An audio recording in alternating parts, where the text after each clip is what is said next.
মানুষটা মাগরিবের নামাজের পরে সূরা ওয়াকিয়া তেলাওয়াত করি, ওই মানুষের ঘরে অভাব থাকতে পারে না। উসমান রে, তুমি জেনে রাখো, আমি আমার সব কন্যাদেরকে সূরা ওয়াকিয়া শিখিয়েছি।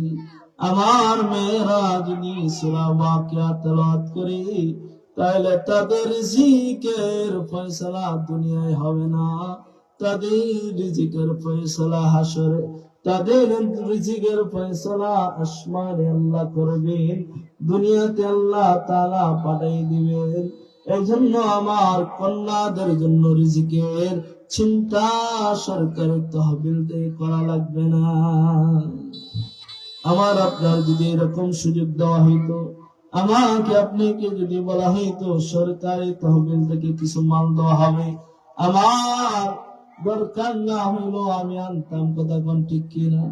শিশুর মার গমের নামে, বিধবার নামে অনেক মানুষে টাকা নেই, তার জন্য ওই টাকা বইল না, তার জন্য ওই টাকা প্রয়োজন না। একটা মোবাইল চালায় 20,000 30,000 টাকার দামের, কিন্তু এক বস্তা চাউল আনার জন্য সে তার শরীয়ত লঙ্ঘন করে যায়। তার টাকা পয়সার অভাব নাই, এরপরও শিশুর মার গম আনতে চায়, এরপরও শিশুর বিধবা বাধা আনতে যায়, কিন্তু তার টাকার প্রয়োজন নাই, তার টাকা অনেক টাকা আছে, কিন্তু এরপরে আনে। এটা হইল আমাদের অভ্যাস। কথা কোন ঠিক কিনা? আল্লাহ বলেন, উতলু মা উহিয়া ইলাইকা মিনাল কিতাব ওয়া আকিমিস সালাত ইন্নাস সালাতা তানহা আনিল ফাহশাই ওয়াল মুনকার ওয়ালাযিকরুল্লাহি আকবার আল্লাহু ইয়ালামু মা তাসনাউন।